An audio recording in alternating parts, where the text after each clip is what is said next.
Stop laughing, stop smiling, Ron's gone. For the people of Florida, you're about to get your governor back because he's been missing in action. I think he's been in Iowa, disappeared. Couldn't give a damn about you, was more interested in his own political ambitions. Is anybody really surprised that it's all just gone badly? Like, really badly? Perhaps a sign, remember, I'm old enough to remember when he launched, he was going to have this big launch on social media, on X or Twitter. Does anyone call it X? Let's just call it Twitter. And that went plain sailing, didn't it? Like, DeSantis here. It was a Ron disaster. It was a disaster from day one. For me, the biggest mistake he did was underestimating the Trump campaign, thinking it was all going to be friendly, that Trump was going to be on his side. No, Trump was going to take him out standing. DeSantis, in the last couple of days, started saying a few things back, all a little bit too late.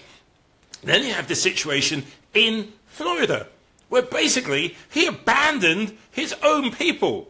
Well, he's governor of Florida, but he's just been missing in action. Did some world tour where even I would say the right-leaning conservative people of Europe just thought he was a disaster. Had no pedigree.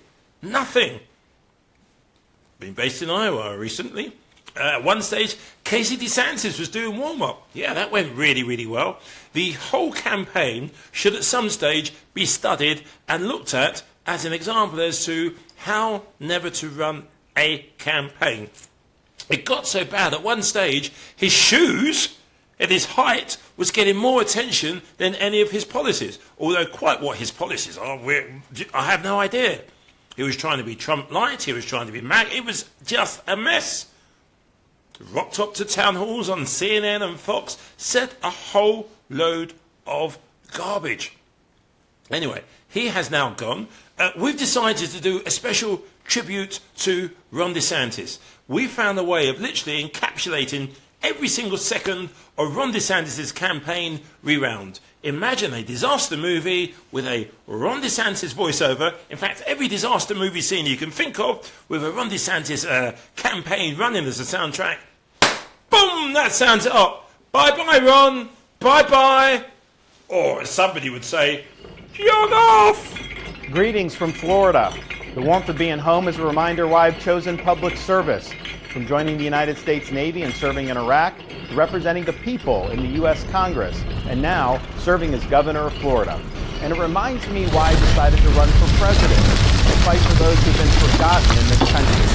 This is America's time for choosing. We can choose to allow a border invasion, or we can choose to stop it. We can choose reckless borrowing and spending, or we can choose to limit government and lower inflation. We can choose political indoctrination, or we can choose classical education. These choices are symptoms of an underlying struggle to ensure that constitutional government can endure and that Western civilization can survive. We launched this campaign to bring accountability to government, regain sovereignty at our border, and restore sanity to our society. We cannot succeed as a country if we allow our nation to be invaded, our currency to be debased, our cities to crumble, and our kids to be indoctrinated.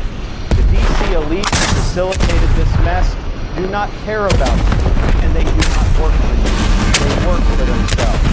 They seek to accumulate power at your expense to pursue an agenda that is harmful to the American people. Citizens do not serve politicians. It is the duty of politicians to serve you. Office leaders, actions speak louder than words. Reversing the decline of this nation requires leadership that delivers big results to the people we are elected to serve. I have a record of leading with conviction, championing an agenda marked by bold colors, delivering on my promises, and defeating the people who are responsible for our nation's decline. That is the type of leadership we need for all of America. Now, over the past many months, Casey and I have traveled across the country that has been stymied by relentless efforts.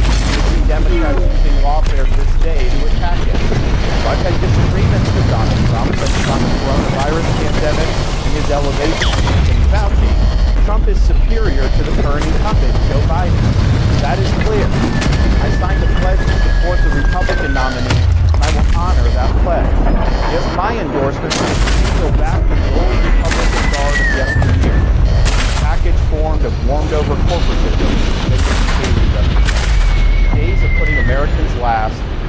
telling the large corporations of caving to woke ideology are over. Thank all of our passionate supporters who stood by us through it all. That we had people volunteer to come to Iowa in the middle of the blizzard to knock on doors and make phone calls touched us here. No candidate had more thrown at him, but no candidate had so many committed volunteers and staff. Finally, I want to thank my wife Casey and our kids, Madison, Mason, and Mamie.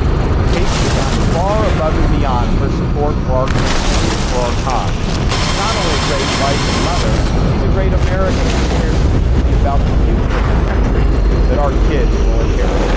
Our kids have seen and done a lot on the trail, from playing on the famed Field of Dreams baseball site in Iowa to making their first snowman in New Hampshire.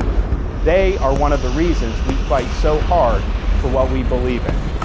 Winston Churchill once remarked that success is not final, failure is not fatal, it is the courage to continue that counts.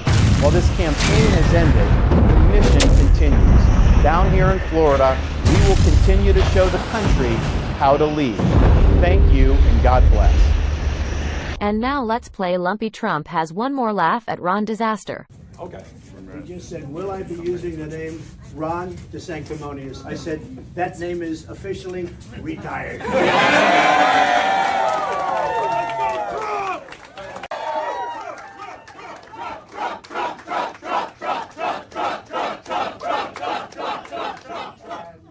little cold outside, but not too bad. Don't forget, in Iowa, 40 degrees below zero. This is like warm weather. It's very warm up here. It's beautiful.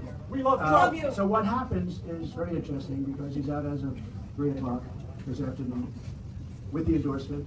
Without the endorsement, I think we would have gotten almost all of those votes because we have very similar policies: strong borders, great education, low taxes, things that very, very few regulations, as few as possible, things that she really doesn't talk about because she's a global